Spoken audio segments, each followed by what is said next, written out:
Now, see, in the real world, for anybody that watched the video, where Wack was all in the video and Hassan Campbell was face to face with Wack, all I seen was teeth. When I was looking at Wack in that room, all I saw was white teeth. So much to the point that I was thinking, damn, this nigga teeth is pretty. How did he get his teeth so white? Because he was filled with smiles. Understand something, right? When you see me, Wack, Tekashi, and academics at that table, that was entertainment. Everything was respectful and debate and conversation. When you see a dude get away from Hassan Campbell, and you see a dude on the internet in Clubhouse, then you hearing a dude talk about, yeah, that's why you got effed in the butt. Like, you didn't say that in my face. What you had was a conversation before we started that table. You know, I got to ask for the club. What happened with the energy with that with Bambaataa, and I gave him approval for that. Let me make this clear. I am not Gilly, and I am not Wallow.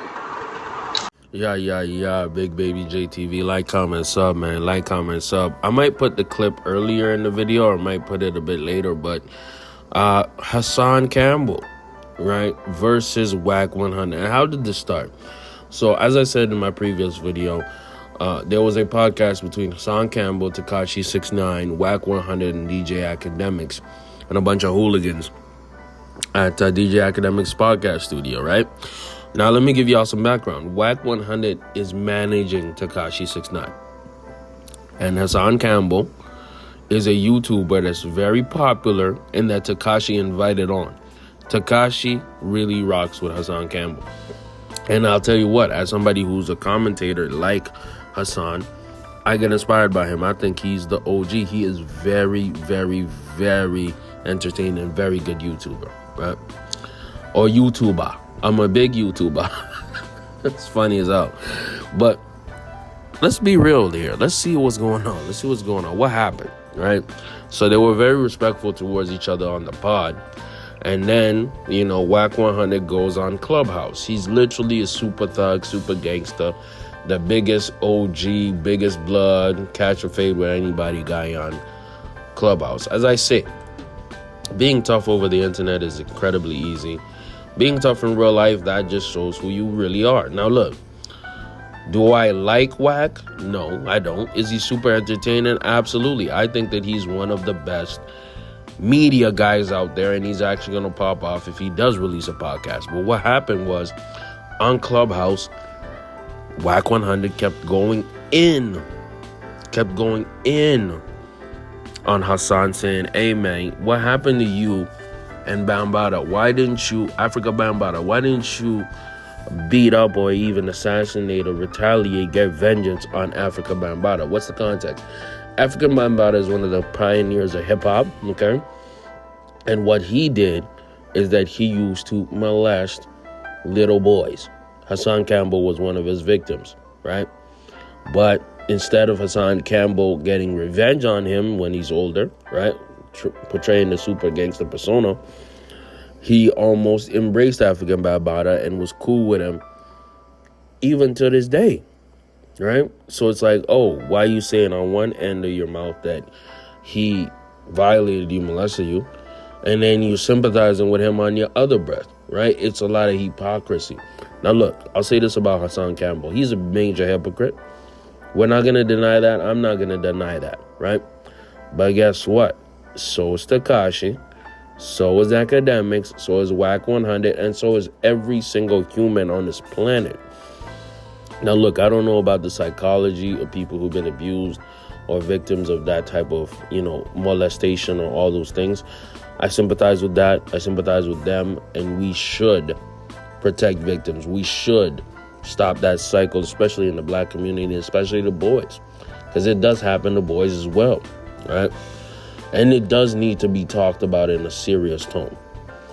But what happens is Hassan loses a lot of his credibility because he goes in this old gangster persona. Now look, the way I look at it is like this. Does he have to retaliate to Bambaataa and kill him or hurt him or do anything? No, he doesn't have to. He needs to go in intense therapy and handle that, right? At the same time, there's something called Stockholm Syndrome. What does that mean? That means that if you're trapped, you start to sympathize with your trapper, with your captor. You feel me? And since African Bambaataa took Hassan's manhood, in a sense, when he was a little boy, he sympathizes with him. He sympathizes with African Bambaataa. He almost looks at him as a mentor in a weird, effed up way. But that's life.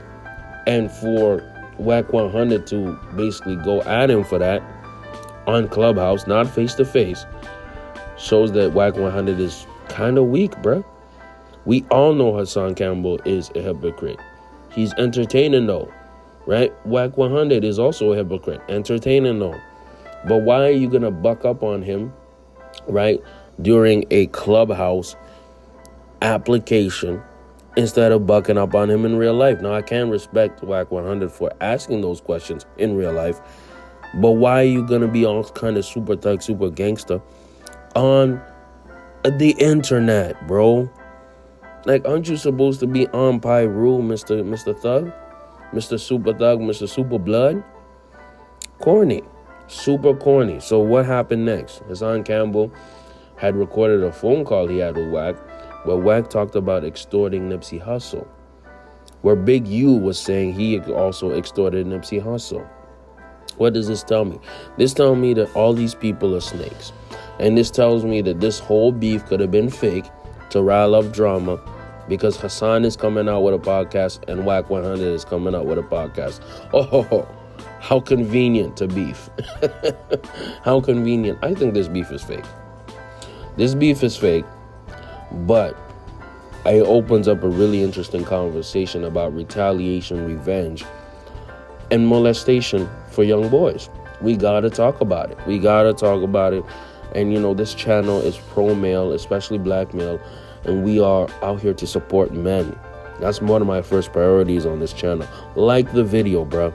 Road to 1K, sub to the channel, share the video. I think that this beef is mostly fake.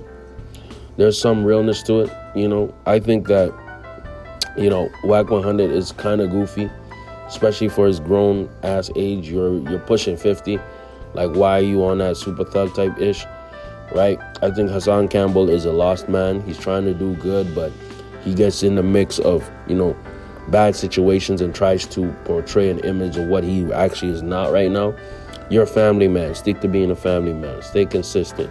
Stay congruent to who you are. Don't focus on trying to be the biggest gangster in the Bronx, right? In New York. Stick to being a great YouTuber. You feel me? But let me know what y'all think in the comments, man. Like, comment, sub, road to 1K. We finna hit that by summer, man. Let's make it happen. Like the video. Check out my Patreon link in bio. I'm out, bro.